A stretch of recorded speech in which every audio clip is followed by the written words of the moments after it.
Yo, back again. NFC Beast, episode 11, week 13. Can you believe it? This season is flying by. It always happens this way when it comes down to NFL season. I'm BS3, BS3 Network. Obviously, the Cowboys fan. You can see Pollard behind me. I need to X out Jerry Jones's face, but I'm going to have to get another graphic soon. Hey. We got Sam. How you doing, Sam? Great, man. Glad to be back. I know it's been a couple weeks since I've been on the show, but I'm excited to chop it up with you guys once again. Yeah. And we took a break last week. Obviously, that was Thanksgiving, so everybody spending time with their family. Sam, as you can see, the Eagles fan. Definitely, he is riding with his Eagles. He got the whole gear behind him. And then we got below me, Couch Coach and a Carolina brother. So we can be talking a lot more now. But how you doing tonight? Good, man. I'm enjoying this historic night. Obviously, this is our Carolina first appearance in AFC Championship since 2015. So just enjoying this moment and also just enjoying this this nice win streak of the Commanders. So, hey, life is good. yeah. And we were kind of talking about that. Let's jump into that conversation we were having. Heineke, what he's doing, it's just a different type of energy that he brings that Carson Wentz could not bring, that I don't know even the past couple quarterbacks could bring for this team. And we were talking about how many touchdowns he has, how many touchdowns. We were talking about Russell Wilson and stuff like that. But Couch Coach, you wanna jump in right on that?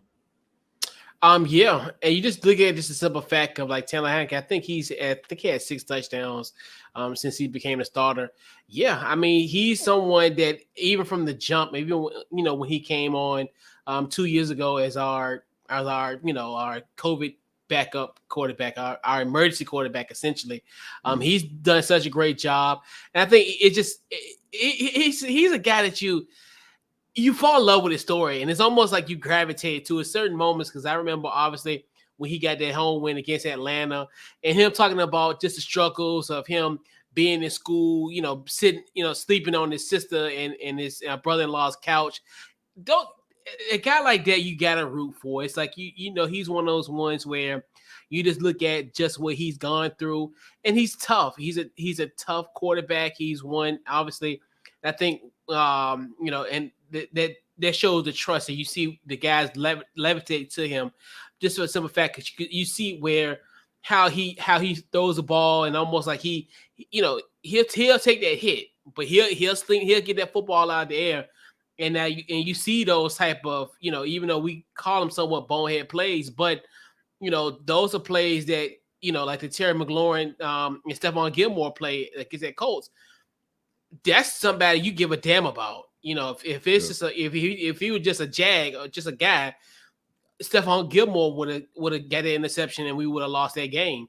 And that Curtis Samuel play, in a sense, like, I think it's just one of the things where you can tell, like quarterbacks, hey, they block better, they block different, they catch the ball a little bit more, they want to do everything they power to get, for Carson Wentz. And it's just an extension of like the coaching as well. Like I think Ron Rivera is the one where those guys love Ron Rivera. Like, yeah, and that went through a wall for him. I agree with you for sure.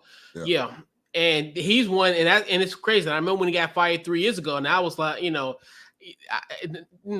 excuse my hyperbole, but all I want for Christmas is Ron Rivera. Like, it was just like to a point where because even when his exit interview, there was people were crying. Like, you had a grown adults crying, him leaving his exit interview, almost three years to the date of him getting fired. So it's just incredible what has transpired in these last 7 weeks. Yeah. Let's bring on. We got a couple other people representing their teams here on the NFC Beast. We got our man Courtney Harden making his first appearance on the NFC Beast. How you doing, Courtney? What up, team? Finally glad to be on the NFC Beast. Yeah. It's only right. So thank you for the invite always. Yeah. What team are you a fan of? You already know it's the Fly Eagles Fly. The best team in the NFL, man. Who else? But it's good to be here, man. Really appreciate it. Yes, sir. Then we're gonna bring on Wise, the one and only Wise El Jefe, what's going on? How you doing tonight? What up, man? What's going on? Good, good. Got the hair flowing too, man. Don't have no Yeah. ponytail. You all right? You good? Wise is the Giants, the resident Giants fan on the show. It's been hard to get other Giants guys, so Wise has been riding with us the whole season. I know Sam had a couple subs that came in one week, but we're just kind of talking about Heineke. Anybody else had any thoughts on that and what he's been able to do since he's been in? And I heard some rumblings that Carson Wentz could possibly be coming back and getting that spot. Is that true, or is that more of just fans? Well, from what I heard, it's he's not getting his job back. That's what I heard. That's what I heard. Yeah, I heard. I think it's pretty much he's QB1 unless he goes down with an injury. Yeah, and it should be that. It's his job. It's his job. Yeah. Yeah, it shouldn't. There's no way you hand the back over to him, Carson Wentz. That is, the guy just hasn't been consistent. And one thing you know about Heineke, you could be in every single game. Now you may win, you may lose some close ones, and you may win some close ones, but he's going to make sure that you're in that game. And I think that just says it all right there. We've discussed this already on here plenty of times where a lot of us felt that he should have been the day one starter. Right. From what he did last year. Right. Exactly.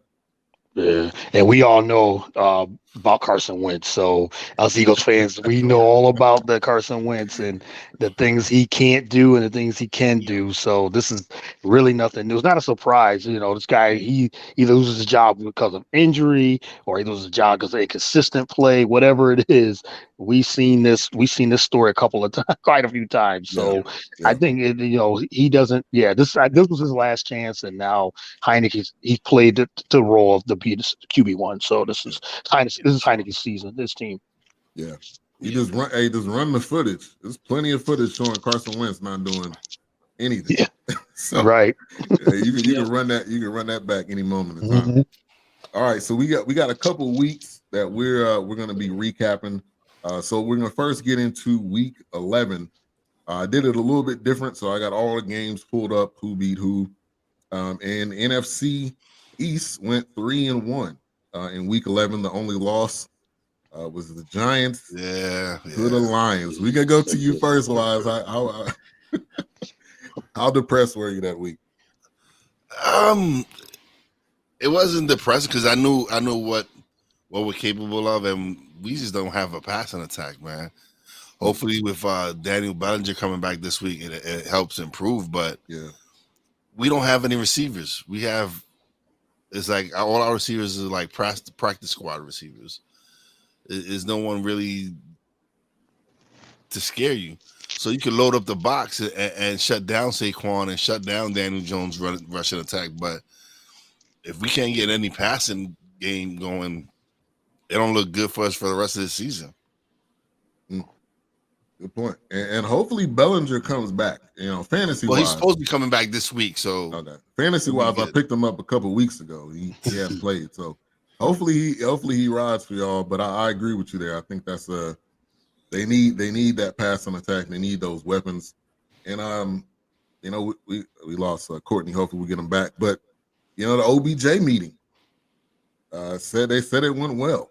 I don't know what that means. And OBJ might even play this year, according to what some of the doctors are saying. So that might be a non-factor for me and you, Wise. So we'll see what that. But Eagles beat the Colts in a close one. You want to jump in on that one, Sam? Oh man, talk about another disappointing win. Like my team's 10-1, and it seems like our last 3 victories have been games that I was just not overwhelmingly impressed by our performance. I think there's still a lot of holes on this team, a lot of ways to improve. We might be the best team in the league, which I truly believe, but it's encouraging / slightly scary that there's still that much room for improvement this late in the season. I mean, it's week 13. It's time for us to kind of buckle down, make these adjustments we need to make and start, really blowing out the teams that we should be beating handedly. Yeah. And Courtney, we're talking about week 11, the Eagles beating the Colts. Give me your thoughts on that. Yeah, I agree. It was it was kind of like I said, it was a disappointing way, but I mean they did win, and they're proving what the Eagles are doing week in and week out. Even with the weaknesses, they're proving how they can win in a lot of different ways. They're proving that they can win ugly. They prove like against the Colts. They proven they can win in a shootout, just like last week against Green Bay. So that does show something there, but there's some red flags too. Not stopping the run, and that's been an issue. I mean, it's ever since the Washington. Well, yeah, the Washington game definitely was the blueprint. So right now, there's still some concerns there, but I still feel like the Eagles, are they're the best team in the league, but it's just showing that they can win in a lot of variety of ways. Yeah.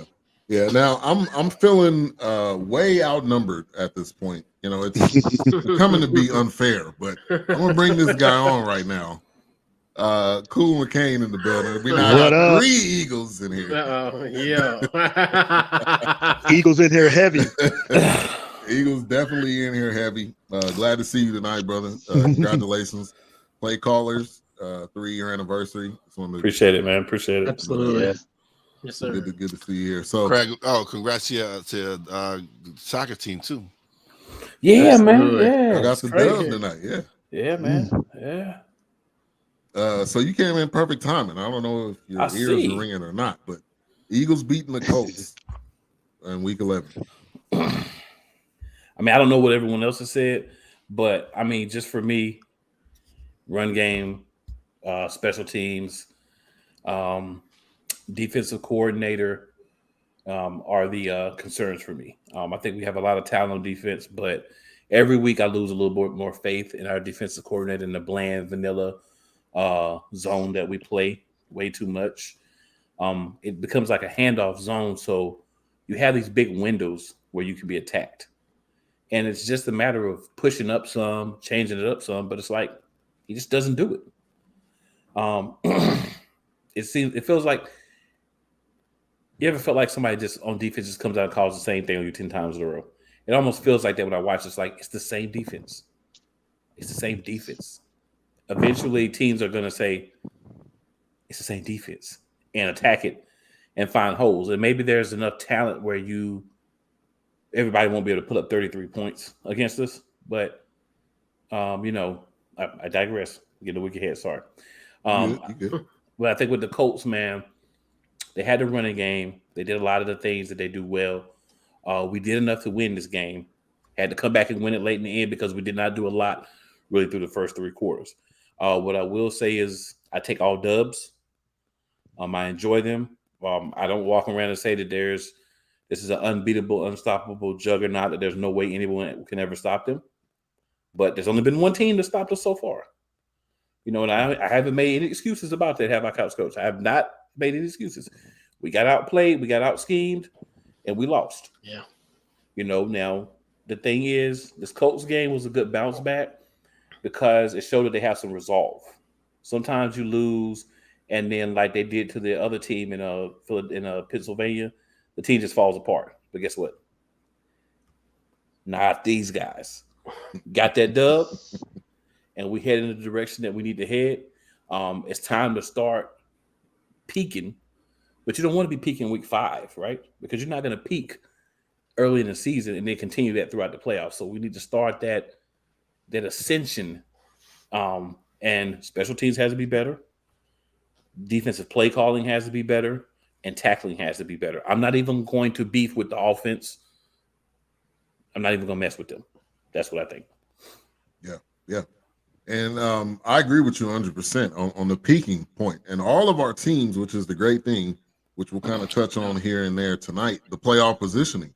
At this moment, we are all playoff teams. So this is the right time to peak for all of us. And I think that's the realest point about what we're talking about tonight. The bad thing is, though, for me anyway, I still got 2 against the Commanders and 2 against the Eagles. So, and you got everybody's new best favorite team, the 49ers too, don't y'all? No, that's the Commanders. That's goddamn my bad. It's the Commanders. Yeah, for Christmas Eve. Yep, Christmas Eve. Yeah. 3 weeks from tonight. Yeah. Like we said at the beginning, man, this season is going so fast.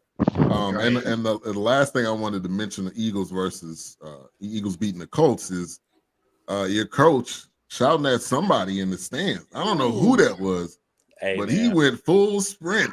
He went full sprint I and was love pointing at that person. I love it, though. I love that I energy. love it. Yeah, the passion that Nick Sirianni has, bro. I love it. The rock, paper, scissors, I don't love, but the passion, I love it. Yeah. Oh yeah, that was for Frank Wright. That game. Yeah. I was like, he ran, he bolted over there. So I was like, that must have been somebody that was talking trash that he heard.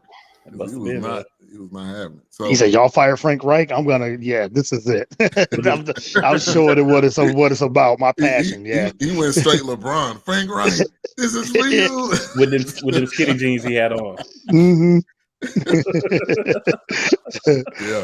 Yeah. All right, we can get to the last week 11 game. Commanders beating the Texans. Just a public service announcement. Anybody on the Texans schedule, can we just pencil that as a win? I mean, like, come on. Is this even a franchise at this point? Come on. They might win this week, though. Is the Deshaun Watson? I don't know. Based on that quarterback play, I would say no. I don't know. Deshaun ain't playing 2 years. We'll see. Deshaun's in Cleveland, buddy. Yeah, I know. No, I'm saying Houston playing against them. Playing against Deshaun. Yeah. Oh, okay, gotcha. Yeah. They're playing the Texans this week? Yeah. Mm-hmm. Okay, how convenient. You know how the NFL does it. Yeah, of course. I should have known. Yep. But Commanders beating the Texans. Give me your thoughts on that. It was a great game. Obviously, from the start, Kendall Fuller. He's been on the NFL milk carton, in 2021 and beyond. But he started off with the touchdown. Interception return for a touchdown, and pretty much full speed ahead. I think essentially us having that big lead in the first half, and then just ended up being cruise control. And like I said, it is some tough times in Houston. Huge shout out to Lovie Smith. He's doing a great job there, for what he got. So, they fought hard. I mean, they, obviously, there was, like you said, Houston could be everybody's homecoming game in a sense. But I was just impressed, because this could have been a situation. It could have been a letdown game for the Commanders. They definitely could have, dropped that game. But great win. A lot of confidence. A lot of guys stepped up in that win, especially defensively. And just huge shout out to Kendall Fuller, man. He did for him to be the catalyst to get us going in that game was tremendous. Yeah. I agree 100%. They won 23-10. Now we get to the Cowboys. Not only did they beat the Vikings, they beat the brakes off the Vikings. Honestly, I was shocked. I was expecting them for it to be a close game, for them to blow them out like that.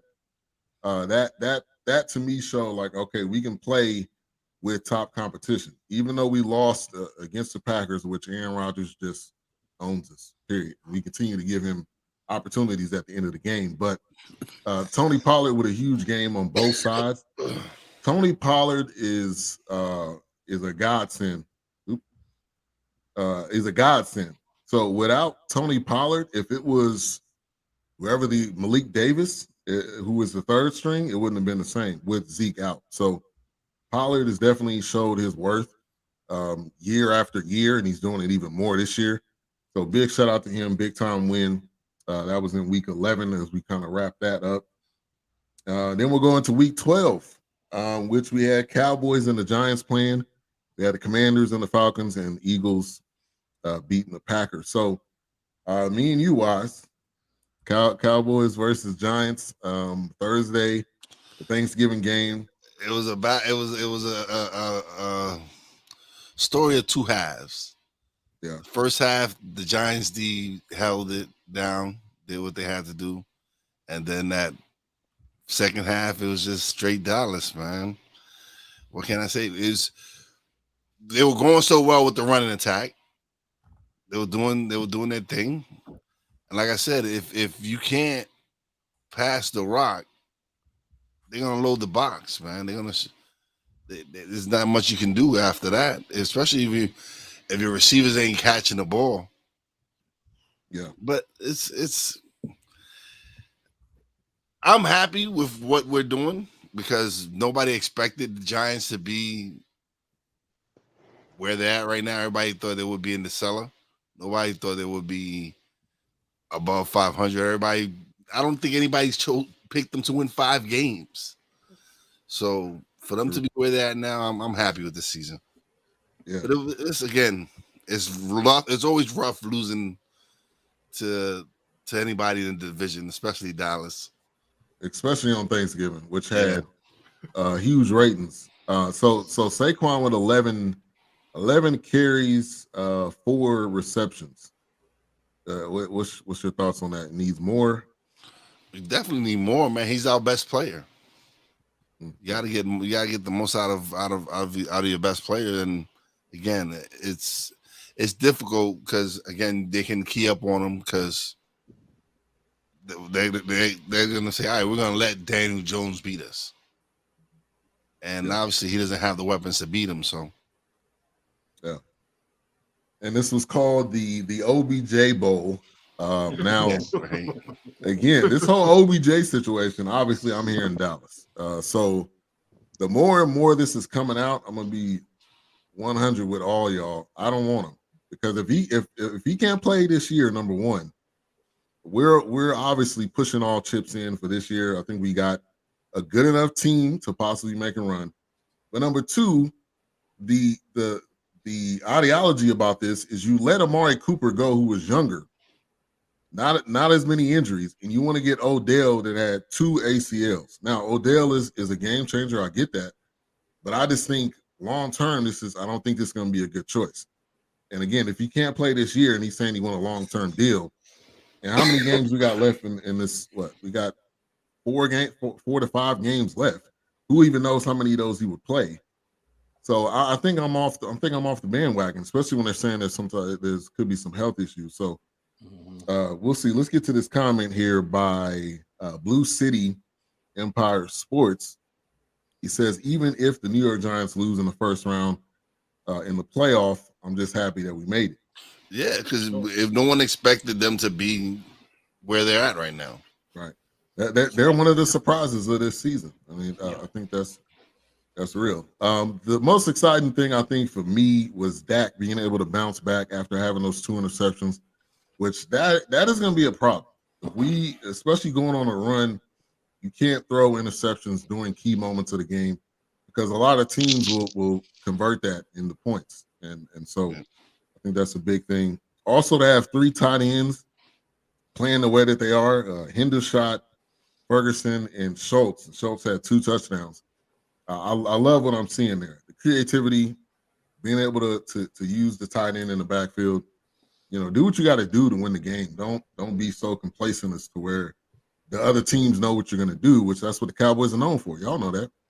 Yeah, y'all will probably know the plays before any of the players know the plays on the other team. So I mean, like, you got to be creative. So let's go to Commanders beating the Falcons in week 12. Another win. Yeah, another win. 6 out of the last 7 games. It was a weird day. Obviously, we all know that that was the 15th anniversary of death of Sean Taylor, and the memorial. I don't know what you would consider that, a mannequin, but I've moved on from it.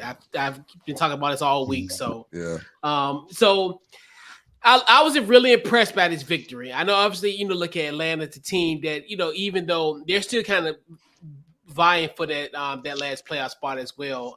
To me, it almost had a playoff like atmosphere. It had made me realize this team can travel. This game has a game that travel. Not saying more so of, hey, they can run the football and the elements. They can they can pass and they can do a lot of things that defensively. Taylor Heineke, great performance. Obviously, the touchdown to John Bates. Then also Brian Robinson getting 105 yards, his first 100-yard season. And this is kind of the great time now. You at the end of November where you got a running back that's in this stride now. And I think that's going to be a catalyst for him going forward. I was just really impressed. And, we thought, especially to kind of put a bow on week 11 and 12 grand opening with Kendall Fuller with that opening interception return, and then grand closing, sealing that game for us in that interception. And just kudos to our defensive line. Deron Payne is a guy, and I'm so happy because obviously, obviously everybody keep on talking about December 26th. Oh, John Johnson Allen and they can never work together ever again. But now look what's going on. Those guys are back to being brothers again, and they're playing well. So this whole Deron Payne is done in Washington, which is fodder. But I'm just once another game. I'm just proud of these guys. Like, I mean, you guys know we was here, week 5, second week of October.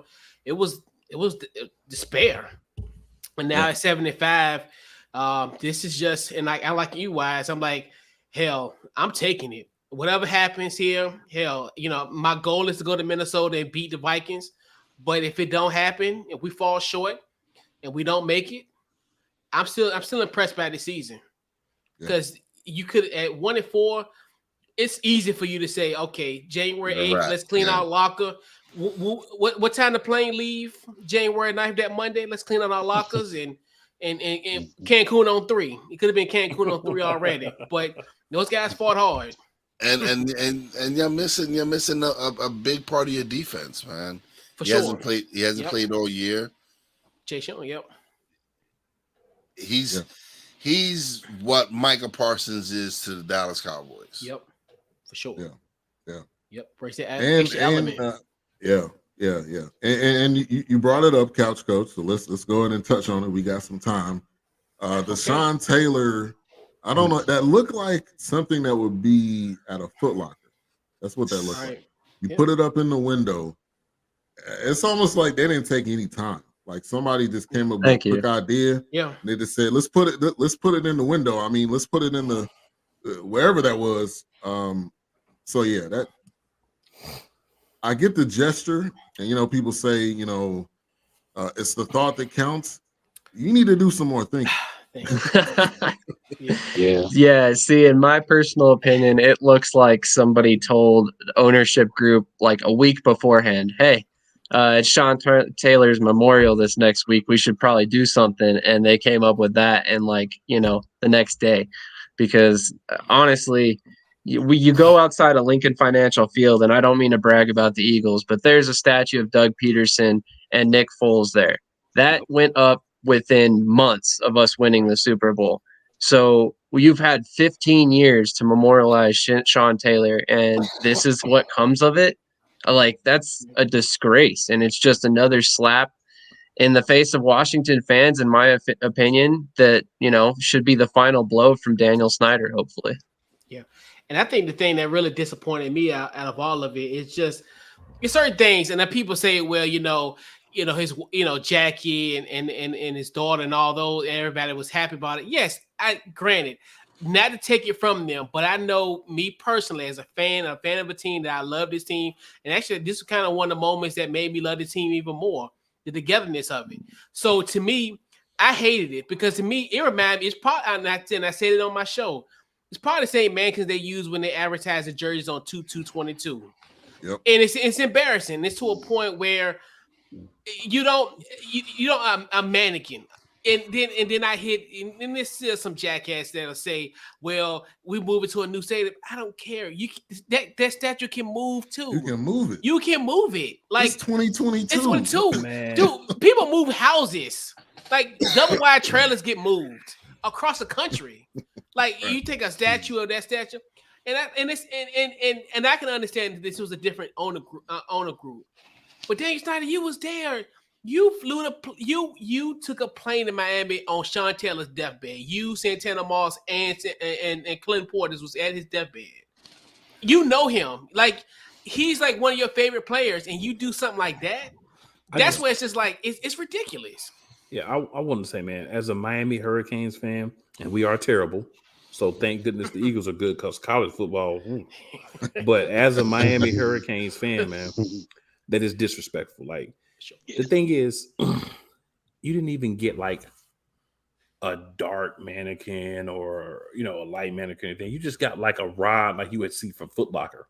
Exactly. Right. You threw a jersey that he never wore on it. You threw Reebok pants on it. And then you just put it out there. It looks like something that somebody came up with 15 minutes before it was unveiled. It just ran and grabbed it and threw it in there. And that's disappointing because, like you said, I think Sean Taylor would have been a great player had his life not ended the way it did.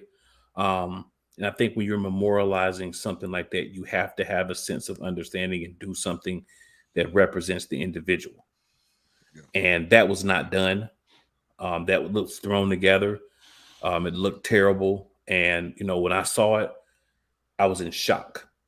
Straight up, I was like, nah, that can't be it. Like, it's got to be like something else somewhere else. This has got to be like the little thing that just like a reminder inside, but there's an actual statue or something somewhere else. Yeah. And then my people was like, no, that's the statue. I was like, I can't even say what I said on air, but let's just say, yeah, it was not words that y'all want to hear come out of my mouth. But yeah, it was unbelievable.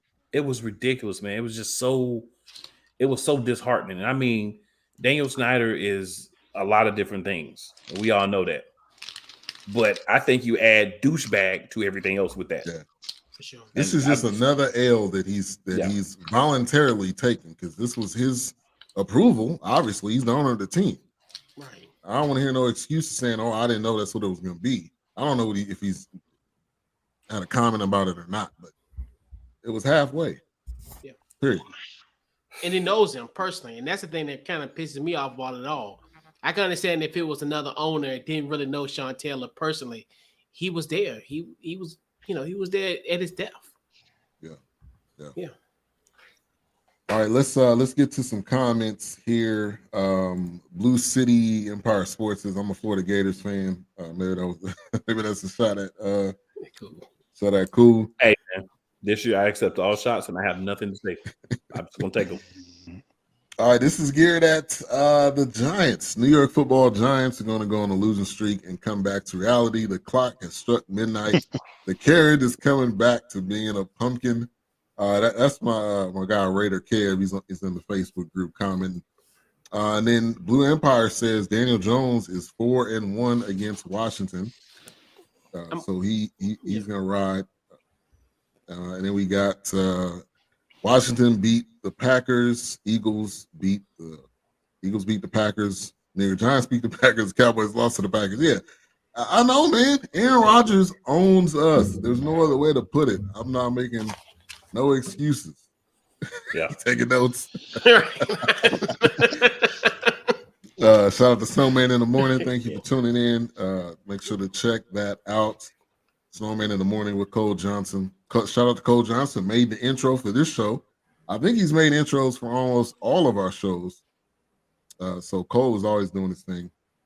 Just about, yeah. Just about. It could be worse. Dan Snyder could be the owner. Actually, I wish that was the case. Honestly, it's almost something worse. That's the best case scenario. We don't want them. We definitely don't want them. Give me Howie. Give me Howie and give me the Wild family. No, you can't have Howie, no sir. So you can't have Howie or our owner. Here's a comment here that we can discuss. James King, thank you for tuning in. He said it was never supposed to be a statue. I don't know where people get that. Nobody's saying. Go ahead, Couch. I'll bet. Yes, because they did say they said like a memorial statue, but even if you do, I don't like there was still context to say they were going to do some type of memorial something. If it was up to me, and that if I didn't want to kind of miss the words, because they what they've done now is his daughter has a Sean Taylor collection. I would have loved the fact, and I don't know if you guys seen Ryan Clark at the game. He wore like a Washington Commanders and did like a 21, like on like a patch of 21. Yep. The player should have just wore that. Everybody, that should have been their sideline gear. The NFL should just approve that what was Ryan Clark was wearing, and I think that'd have been more appropriate than to have that. And I understand, yeah, it wasn't supposed to be a statue, but to me, for you even have something what they call a memory installation, That still is bad. I still think that's terrible. You can't have a man because that could be any of us. That could be that could have been any of us. Like if somebody, you're right. Yeah, and the biggest point is if someone that doesn't know who Sean Taylor is, and they came there and it says number 21 Taylor, how would they know who he was? Exactly.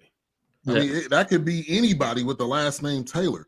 So maybe it was not supposed to be a statue. Maybe it was just supposed to be a memorial. But you could have did a plaque like they do with the Hall of Fame. Put a plaque with his face on it, a little paragraph, and that would have been good. Like this was half-assed, man. That's what I was thinking. They could have just did a memorial with a plaque and said, okay, statue coming soon.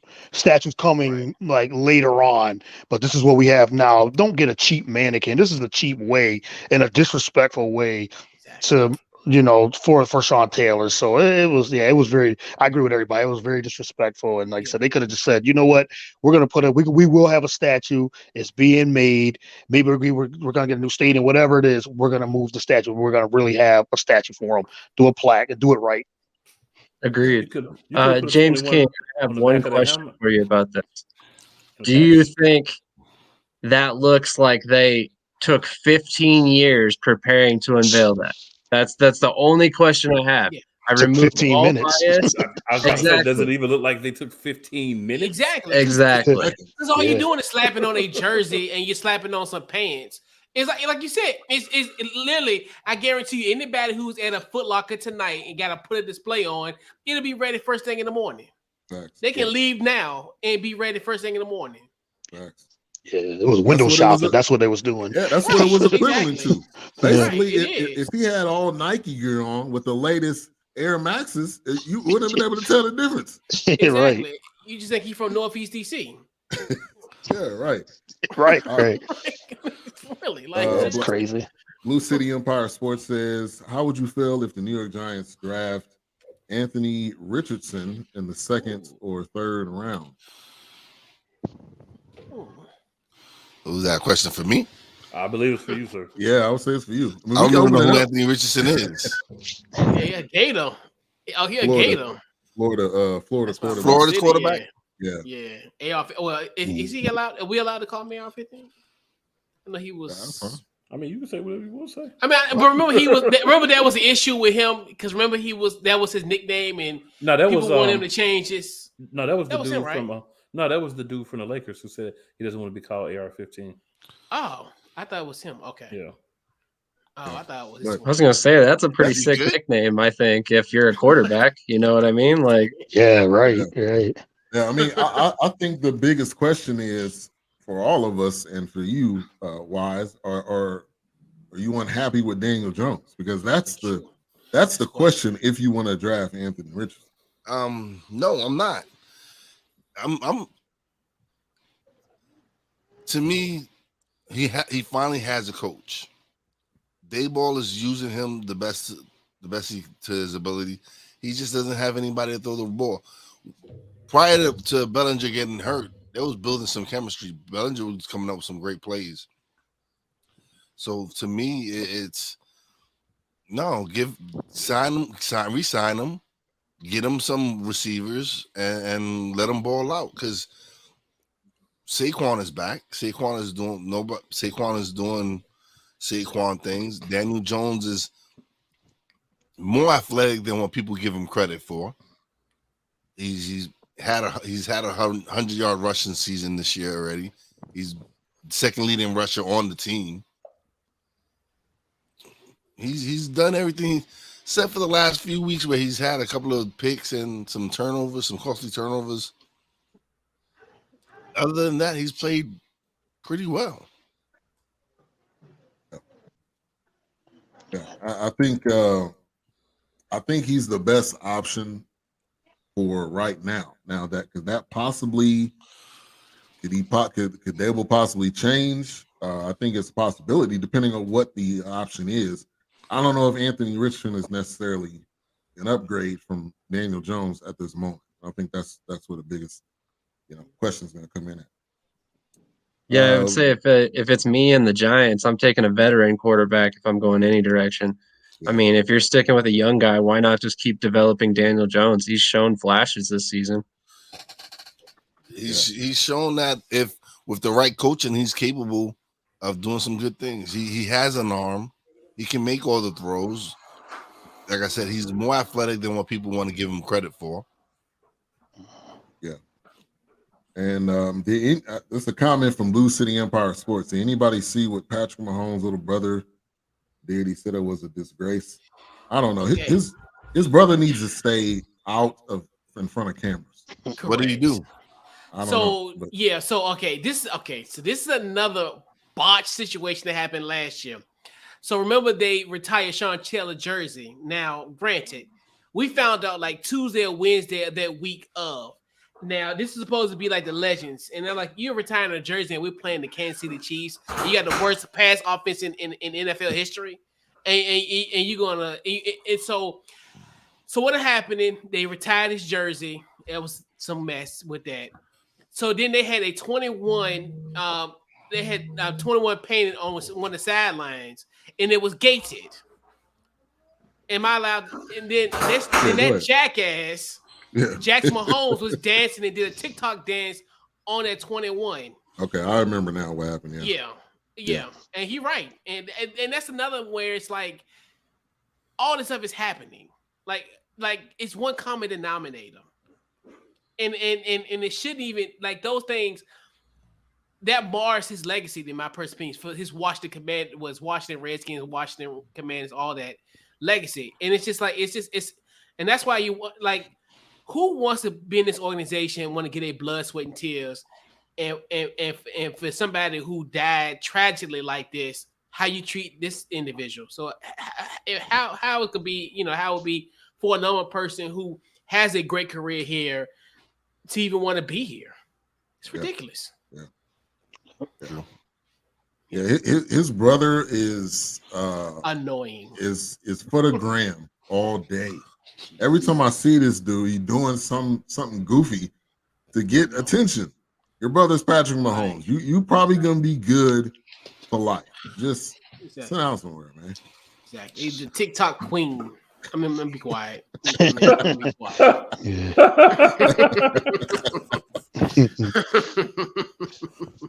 All right, James King says Jones is Trubisky 2.0. Both average QBs. Jones will be a backup eventually. I'm gonna give Jones the edge over Trubisky. And look, I'm a Tar Heels fan. Me and Couch Coach just kind of discovered each other, but I didn't even know. I didn't think Trubisky was supposed to be picked that high. And I follow Carolina football, so that was that. He's not there. He's not up there. Period.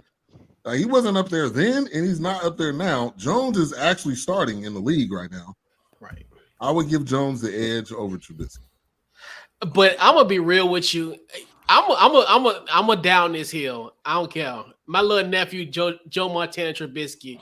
He a good man. He just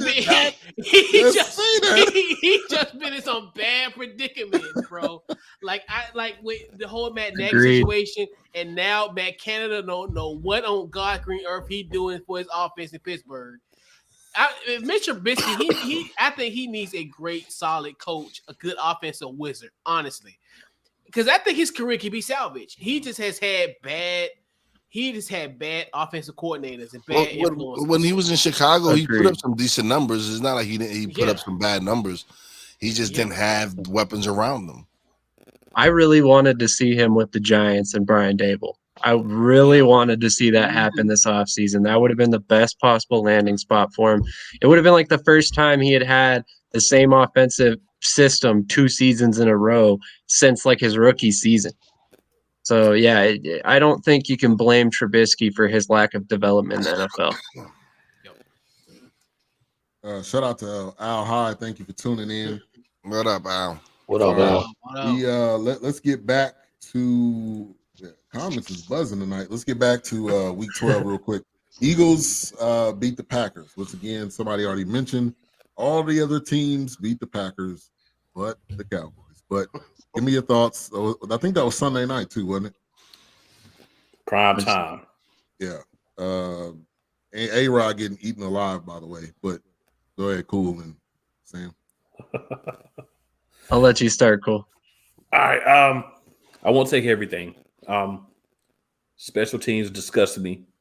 Yes. I think everybody on special teams should be demoted, and we can get the guys at the practice squad. They can't be any worse. Maybe they'll be hungry.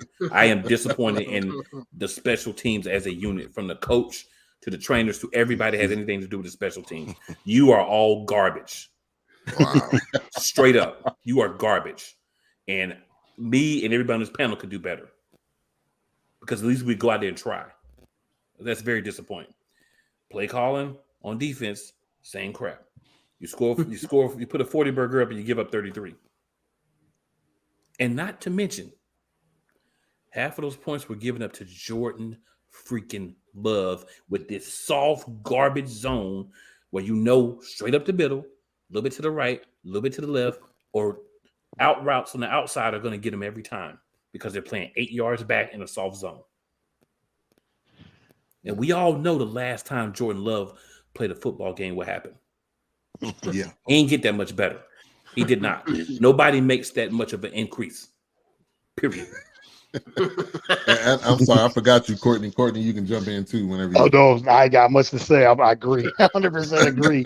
Special teams, the Packers were moving the ball, and I know, yes, that's still Aaron Rodgers. No matter how bad the Green Bay Packers are, that's still Aaron Rodgers on the other side before he got hurt. But as you said, Jordan Love, they made him look like Aaron Rodgers. That's what makes it so terrible, the Eagles, in a way. But like I said, I'm not going to complain too much. We're still 10-1. We're winning football games.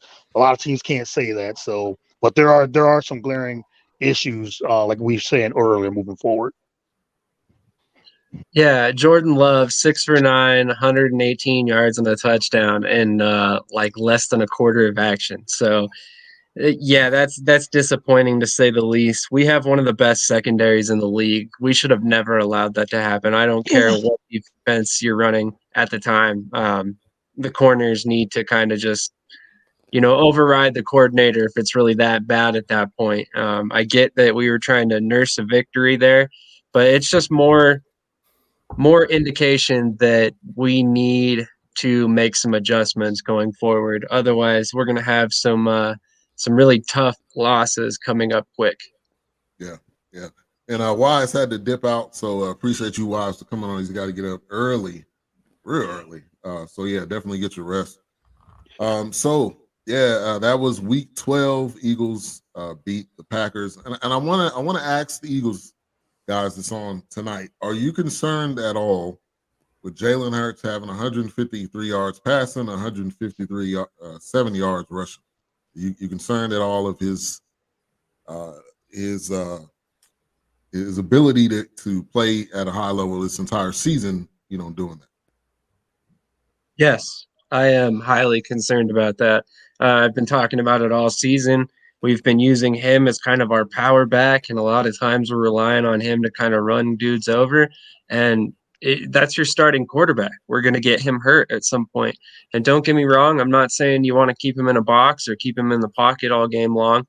But at the same time, every great quarterback that was once a dual threat has developed into a pocket passer as their career is gone for injury's sake. So there's a reason why that happens. And obviously, we can't afford to get Hurts injured. I mean, I like Minshew. I think he's a great backup, but he's no Jalen Hurts at this point. Yeah, facts. Cool. Courtney, I'll let you go. Yeah, I agree. I think there's a little concern there because he said he's our starting quarterback, and the thing that I do like is that, like I said, they're not keeping him in that box. They're letting him, he's got to scramble sometimes, and that's what it takes. Like he took against the Colts, he had to take over because the offense was stuck in the mud. They couldn't move the ball, and then the turnover, and then it's like, okay, Hurts like, don't calm down. I'm gonna take to get this win, and that's what he did. But it is concerning, especially at the end of the season. It's getting towards the end of the year where we're peaking, and this is where we want to try to get this Super Bowl run, and we need Jalen Hurts. I don't think it's gonna be another Nick Foles situation with Gardner Minshew. As good as I like him too, but I just don't believe that they're gonna be able to win a Super Bowl with Gardner Minshew. So I think they got to keep Jalen Hurts healthy as much as possible. I'm going to say no for this game. There is a slight bit of concern for the season, but the reason is he got hit maybe 4 times, right? Because a lot of these runs were big runs. He was getting out of bounds or smart plays, and, he was going down. I think he played it right in this particular game. But if we're discussing like a season, I don't want to see this every game, right? I don't care if he gets 1,000 yards. I do agree with Sam's point. I'm tired of seeing him use as a power back on 3rd and 4th and 1. You have running backs. You have a guy in Trey Sermon who is a bowling ball with legs who should be in those situations. If you're not going to put him in the situations, what was the point in bringing him onto the roster? Your quarterback needs to be a quarterback. He is a dual threat. I don't have a problem when he runs and he's smart. I understand you're going to take a couple of hits, but you can take some hits in the pocket as well. But what I don't want is him being the guy with the second most carries on the team, him being the guy with the second most rushing yards on the team, because that's when it becomes a concern, because that means over a season. And there are some guys later in the season who might say, we want to win a championship, or we want to make sure the Philadelphia Eagles don't take him out. So we got to be smart about those things. I don't like design runs. I like, you get the ball, it's an RPO. You get the ball, it's supposed to be a quick pass. It's not there. You see a lane, you go. I don't like let's scheme 10 runs for Jalen Hurts in the game. Just let him be him. He's gonna be able to figure out when to make the plays that he needs to make with his arms and when he needs to make some with his legs. I don't want the offensive coordinator Shane Steichen to get comfortable with Hurts having 100, 150-yard games as a running back or as a runner at quarterback. But I do want the dual threat to stay. I want someone to have to focus on Jalen Hurts every game and say, I can't not focus on this guy. We need to keep another guy down in the box or another guy spying Jalen Hurts, which takes another guy out of the passing game so we can use that arm and hit some of those receivers like the skinny Batman, the fast Batman, and the swole Batman and get big plays. The swole Batman, I like that. So the Jalen Blue City Empire Sports said he was getting up slowly during the Packers game. I didn't watch that game fully, but was there some times he was getting up slow? It was one time when he got hit pretty good and he got up a little slow. But I mean, like I said, it wasn't a hit you couldn't take in the pocket as a quarterback. It wasn't like he tried to jump and somebody blasted in midair or something. It was just, it was a hit. It's football. Yeah, it's the NFL. I mean, you will get hit hard. These are guys that play professional, but I do think long term, obviously, you don't want to see your quarterback making all these runs. Right. We see it, year after year after year. We see these injuries, like the injury with Dak. Yeah. I mean, it was a run. I mean, his ankle, ankle was landed on wrong, and you see what happened. So anything could happen when that quarterback is running out of that pocket. I think we all, All right, we got some other comments here. This is from Sean and Kathy. They say Super Bowl predictions. I don't know. Y'all want to go around the room? Super Bowl predictions. Shout out to my guy Sean. That's one of the co-hosts on one of my shows that we run on Shady Sports Network. He runs a team-specific show called The Tropical Storm about the Topeka Tropics, an indoor football team. So with that being said, I think Super Bowl projections, I'm going to go Philadelphia KC, and it'll be a very fun game to watch for Eagles fans that have been watching since Andy Reid was a coach. It'll be interesting to see exactly who wins that game, but I think those are ultimately the two teams that end up in the Super Bowl. I like that. All right, next. I'm going with the same prediction. Eagles, Chiefs. Yeah, the Andy Reid days. I'm that old to understand the Andy Reid days. But yeah, I think that's gonna be the Super Bowl. That'll be my Super Bowl prediction too, because I think we forgot, or some people forgot, say how good Patrick Mahomes is. Going into this season, we're talking about Josh Allen. We're talking about deservedly so. But Patrick Mahomes has proven again why he's the best player in football, and he's the best quarterback in football, in my opinion. So I'm going Eagles Chiefs too. Okay. All right. Coach? So I'm gonna stick with my my preseason one because it's still existent. So give me 49ers and the Bills. Okay. Okay. All right. And cool.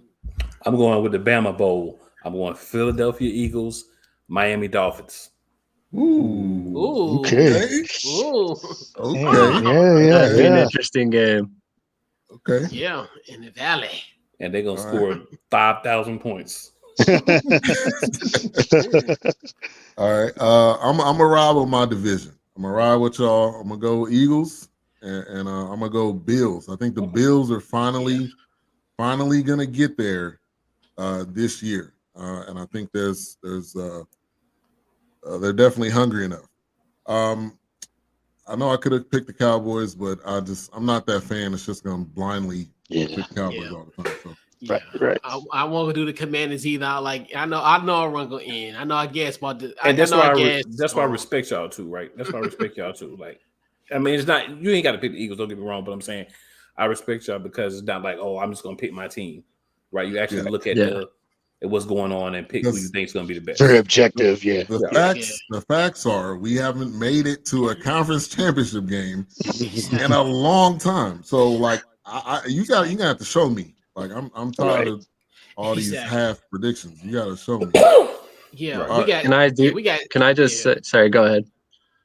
Yeah, we got 16-year-old kids ain't never seen watch the Commanders win, so I'm not gonna jump off the window tonight. Like we'll watch the Commanders. Yeah. Right. That's completely fair. I mean, I do want to say that this last game with Dallas and Minnesota, that game scared me as an Eagles fan. Yeah. I was like, man, we beat Minnesota, but it wasn't that bad. They like hung around quite a bit in that game. So to see that victory by Dallas, I was like, man, we're going to have some tough games at the end of the season with Dak and Dallas and then the Giants 2 games as well. I'm a little concerned about those 3 games. Yeah. Now I hope that I'm wrong, but I'm just gonna be real right now based on what it looks like. So let's get to some questions we got in the chat, and then we'll get to games for this week. So James King says, got a question to hear me out.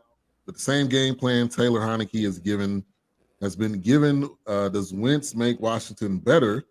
Because he can throw more throws, or he can make more throws. Heineke cannot and doesn't have to throw 40.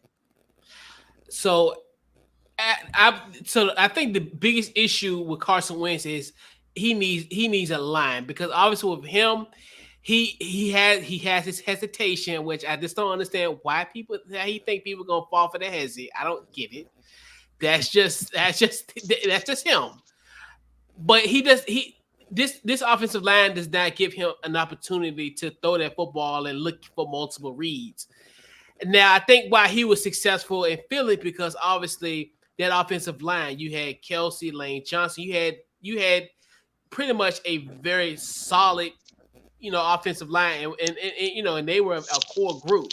So that's why he was successful. Because even last year, even though Indianapolis, he had great numbers, but that offensive line was terrible as well.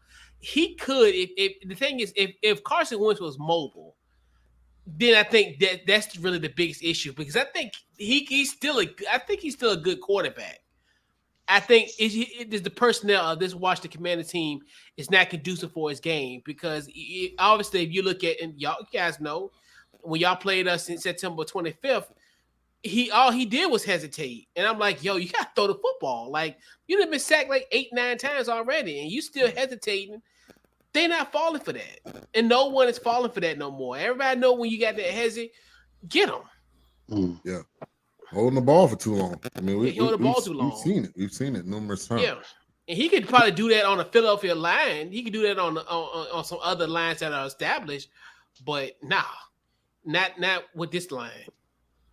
Yeah. And I think also with Wentz's problem, and it's been this for a while, is he doesn't take accountability, and that's always been the issue, True. with him and through his career, even with his Philly career, and when all that news was coming out, I was a big Wentz guy. Ben knows this. I was a huge Wentz guy.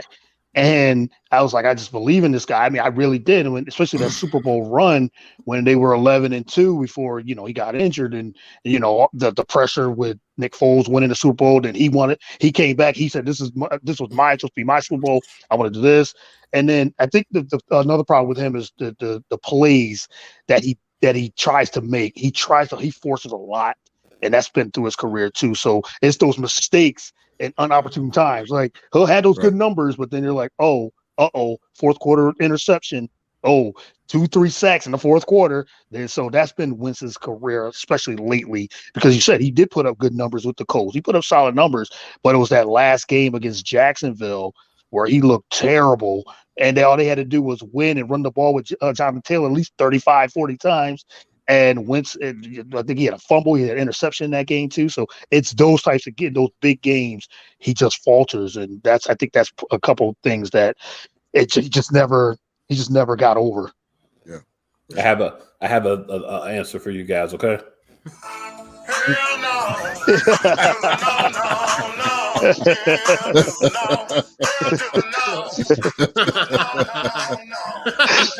Enough said. Yeah, enough said right there. And like I said, Heineke's going to give you the best chance to win. And yes, you may lose some, but the percentage of winning and losing is going to be higher, I think, with Heineke. And he kind of rephrases the question, more upside with the stronger defense. I think we pretty much answered that. I mean, I think you still run with Heineke. This personnel, yeah. Is Zach Wilson's career over with the New York Jets? You can put the opposite and say, hell yeah. That's what you can say. Hell yeah. Hell yeah. Yeah. Yes. Yeah, he's over. It's over for him in New York. And the writing's on the wall, because if when Robert Saleh says his career isn't over, his career is over. Like, when it's almost like when they tell you something, right. do the opposite. Right. You know the biggest problem for him there is, though? Mike who? Mike White. Mike White, yes. Mike White. Mike White. He balled out. Yeah. He balled out. Yeah. And I think Salah probably wants a guy that he's picking. He was given, he was Zach given Wilson. Zach Wilson. So I mean, I think he wants his guy, or maybe what his offensive coordinator wants. Whatever. Trade. Yeah. That's a trade. That's trade bait. You can get you a pick or two out of Zach Wilson. He could talk him up. He could talk him up real good. Yeah, fifth. Some Saturday afternoon picks. Hey, maybe a Friday night, third. Maybe a low end third. Yeah, maybe. Yeah. Well, you got to think. All it takes is one team to fall in love with a guy. Well, if Joe Douglas get a Friday night pick for him, God bless his heart. Right. But if he doing Howie moves, if he do that, right? He doing Howie work, right? We got a couple other comments. Jonathan Gannon loves some Jordan Love. He loves the other team's offenses. That's what he loves. Yes. Shout out to Jordan Love, man. I hope y'all ain't had that man, his wife and his girlfriend and his mom in the upper deck. Nosebleed. In the nose like he did in Kansas City. Yeah. This man was in Kansas. If they would have leaned back too far, they would have fell out of the stadium. They were so far up. Right. Like, that's not. Come on, man. Jaguars. His mom gotta have binoculars. Like, I don't see. Where is he? He was like, he on the sideline now.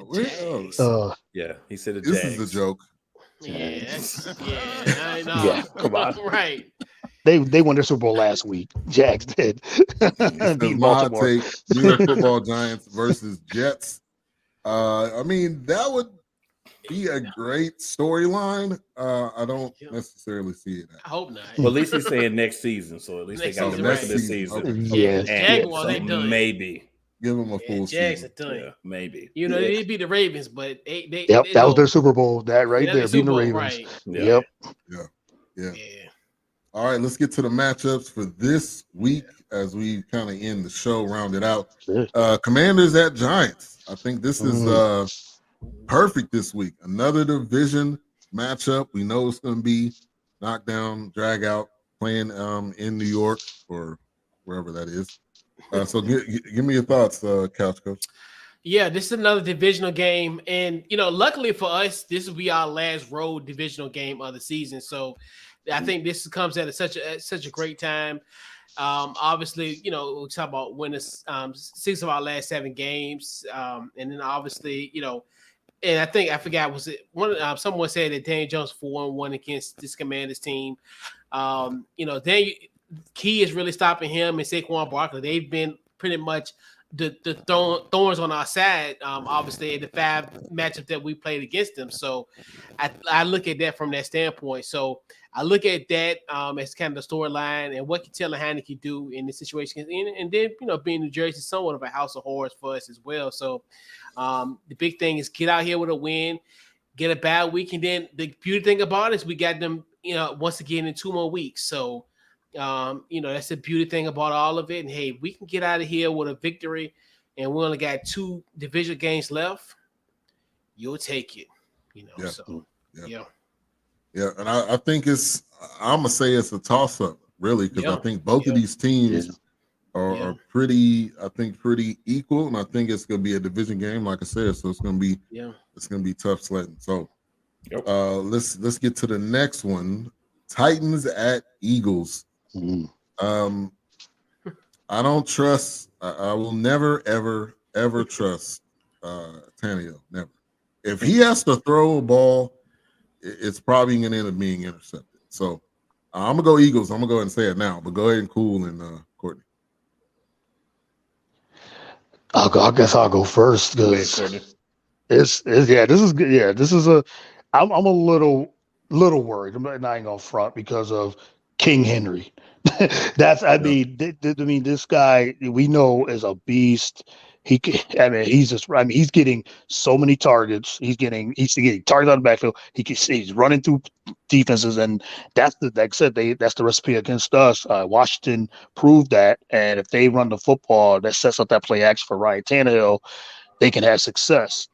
But on the other end, if the Eagles, if they could just contain Derrick Henry, I'd say contain, not stop him, contain him. I don't think they're stopping Derrick Henry, and they could force Ryan Tannehill to those interceptions. Then that's what happens. So, with the Eagles on the offensive side of the ball, they can move the ball against the Titans. I think they're gonna have to throw because Titans are tough against the run too. So, but I think the Eagles can move the ball by the pass, and it's a revenge game. AJ Brown, he's been talking, so he wants to get a couple, of touchdowns. He wants to get some touchdowns like he did against Pittsburgh. So AJ Brown wants to really stick it to Tennessee. So I had the Eagles winning too. I got them in a close one. I think it's gonna be something like 24-20, but I think the Eagles do pull out the win. And I forgot about that AJ Brown storyline right there. Mm-hmm. Like he's gonna want them targets. So yeah. Well, man, it's my favorite team versus my second favorite team for the next 3 years. Anybody that gives us AJ Brown, I have to at least make it my second favorite team for the next few years. Right. But I'm obviously going to go with the Eagles. I think the 2 main things that are going to be important is the Eagles getting Jordan Davis back. So that should help a lot with the run defense against King Henry and Hilliard, because you got to put Hilliard in that work because he does his thing when he gets his opportunities as well. You're going to have to force them to make throws with Ryan Tannehill, like you so eloquently already said, Ben. There's opportunities for our defensive backs and presumably Reed Blankenship, who's filled in nicely for CJGJ after the injury, to go scoop something and take it back to the house or closest to the house as you can get. I think the other thing for the Eagles is we showed a lot of run last week. Tennessee is going to prepare for that run. They're not going to let us run like that this week. Period. They're not going to. That line that they have, it's not going to let that happen. But they secondary is a little more suspect. Yeah. So it's an opportunity this week for us to flip around and have Hurts sitting maybe in the pocket or just moving to make throws this week versus looking for a lot of runs. I mean, I think he'll take a couple of runs because that's just what he does. But I think more in the pocket this week, more control, more focused on getting that ball out to swole Batman, Mr. A.J. Brown, as well as skinny Batman Devontae Smith, who needs a big game. He hadn't had a big game in a while. So a nice game for him as well, because I think they're going to focus on trying to take A.J. Brown away at times. Those are the times you go to Smith. Those are the times you go to fast Batman as well. He's been playing well the last few weeks. So you just get all those guys incorporated. And for those of you who may not know this, Quez Watkins. So you get those guys incorporated and you make things happen in that passing game. That's going to be what we're going to need to use to win this week. Tight end is going to be a problem for us because Jack Stoll, he can catch the ball, but he's definitely not anywhere near Dallas Goedert. And then Cal Katera, I mean, he's still really wet behind the ears as far as NFL goes. Tyree Jackson, I think, is the best of the three, but the guy who's only been back, for 2 weeks. 2 weeks, he's not really himself yet, coming back from this ACL injury. So, I mean, tight end is going to be something that was a strength for us that may not be as much so now, but hey, you still got hands. If the ball comes your way, you need to catch it. So, I think the passing game is going to be the difference, and that's where the Eagles are going to have an advantage where they can win the game. Yeah. I think the biggest. Oh, go ahead. Oh, no, I was just sorry about that. I was going to say because Joe Burrow was able to move the ball against Tennessee last week. Mm-hmm. Joe Hurts should be able to move the ball too, as you said. And I think with Quez Watkins, the way he's been playing so well, because it's opened up, because like I said, they don't have Dallas Goedert over that middle. Mm-hmm. So that's been helping Quez Watkins get open.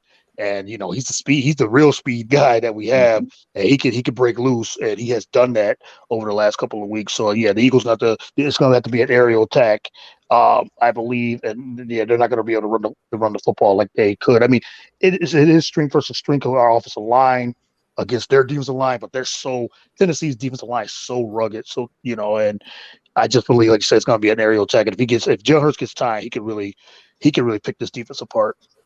Yeah. And I was just gonna say, as long as you guys take advantage of your opportunities, I think this should be a game you should definitely win. And Tannehill's probably gonna give you a couple. And the job that Vrabel has done with Tannehill as his quarterback, that's crazy. This dude should be in running for Coach of the Year every year. Yeah. And he doesn't seem like they got Malik Willis, which I think he will probably take the reins next year. But this is just last year that he actually kind of made a step to getting somebody else. So I salute Vrabel for that. For sure. That's impressive. For sure. Yeah. Now let's get to the Sunday night game. Colts at Cowboys. First of all, this should on no means necessary be the Sunday night game. I know it's the Cowboys, and that's the reason why. But they're playing the 4-7-1 Colts. You can't even put that record up on the screen. Just hide the record. Don't even put it up on there, man. This should have been flexed. This should have been flexed. Yeah, this should have been flexed. Right. Like NFL is good at flexing games. This one should have definitely been. Could have flexed the Eagles and the Titans. Or the Commanders and the Giants. True. That would have been a better one. We might be. I was being greedy, so that's true. Yeah, we might be. Or you could have did Chiefs Bengals. Chiefs Bengals would have been. Sunday night. Going to the jungle. Or that Miami San Francisco would have been really good at flex too. Yeah. Lord. It's so many storylines on that right. one. The Chiefs and like I said, that could be a potential Super Bowl preview. And then I think about the Chiefs and the Bengals in the all white on a Sunday night. Yeah. Just think about two out there slinging the ball 5 yards and taking off for another 80 every other play. And Tyreek Hill going like this. Chase is back. Yep. Yeah. You're right. Yeah. A lot of good storylines that could have been happening. It's the Cowboys. Yeah, it's the Cowboys. Yeah, and Jeff Saturday and all that. The Jeff Saturday. This is from now on. This is going to be called through the rest of history, the Jeff Saturday experiment, because that's exactly what this is. I get it. He's coached, and I'm not saying he can't be a good coach, but I'm saying they basically just said we're gonna be do the most unorthodox thing on earth, and that's hire a guy from the booth that is coached in high school.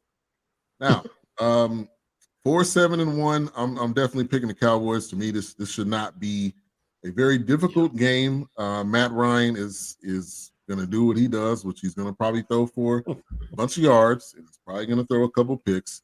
Hopefully, Diggs can get one this week. Or get sacked like 10 times in a row. Yes. Right. Yeah. But this should be one of those games where the Cowboys take care of business early, finish this game off. Do not allow them to be sticking around, and I don't be watching this game on the edge of my seat in the fourth quarter. I should not be watching this game on the edge of my seat in the fourth. Even if it's a close game, at least the coach still had it 3 timeouts. Right in his pocket, right? Right. Yeah. They don't round up to the next game. You know that, right? You can't take these with you now. You know? It's like time off. He's like, I will say this though. Jeff Saturday has way more coaching experience in the sport that he's coaching than Steve Nash had. Just want to put that out there. True. And he a Carolina guy, so like you said, it's love. And Steve Nash got the nod because I guess because of the MVPs, probably because he was friends with the GM. Yeah, but we need to realize that just because you've played the game does not always mean you are a good coach. Correct. It does not always mean that. Magic Johnson. Yeah. Larry Bird. Oh yeah. Isaiah Thomas in there too. Oh yeah, he was terrible. He was terrible. Isaiah was terrible. I think he was worse than Larry Bird and Magic Johnson. Yeah, Bird got to a finals. Bird got to the finals. Yeah. He did get to a finals. Yeah.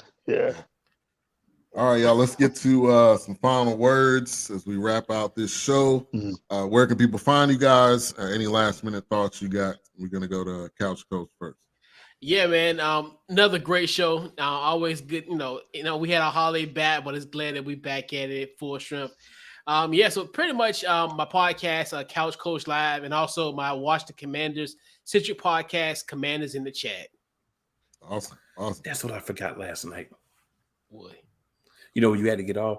So I was trying to shout you out, and I forgot to shout out Commanders in the Chat. I did the Couch Coach Live. It's all good. No All doubt. right, Courtney making his first appearance. Glad you were able to come on. Definitely wanted to send you that invite. So glad we were able to make that happen tonight. Yeah, I appreciate that, man. Final thoughts.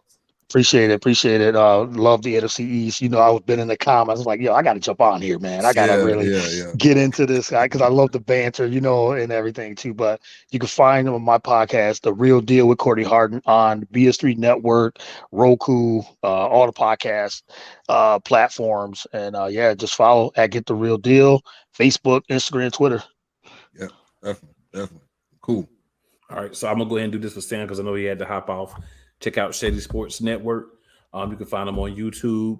A lot of great content. They cover all things football, not just NFL, but they do indoor football, XFL, MFL, all those leagues. So if you're a real football junkie and you just want to talk anything football, you want to hear a lot about different leagues, check out Shady Sports. They're the spot for that.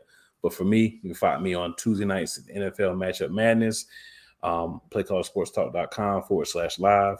You can also find me at the same channel on Friday nights at 7:30 p.m. Now I gotta get used to 7:30 for the Play Caller Sports Talk show. Okay. Yes, sir. And then on Wednesday nights, Eagles Elite Podcast, youtube.com/@Eagles Elite Podcast. All things Philadelphia Eagles, good, bad, ugly, pretty, beautiful, wonderful, horrible. We talk it all. Yeah, definitely. So definitely check out and follow, subscribe, all of these platforms. Right now we're live on Couch Coaches Facebook group, so make sure to like that or subscribe to that. Absolutely. Shady Sports Network, Eagles Elite, Play Callers, BS3 Network, and then also follow Couch Coach on Twitter. And I'm BS3 Network, all avenues of social media. Add the BS3 TV app on your TV or you can go to bs3tvlive.com. We're live on that platform as well. Also, shout out to Wise. He had to dip out too. Wise Productions, Real Wise Productions.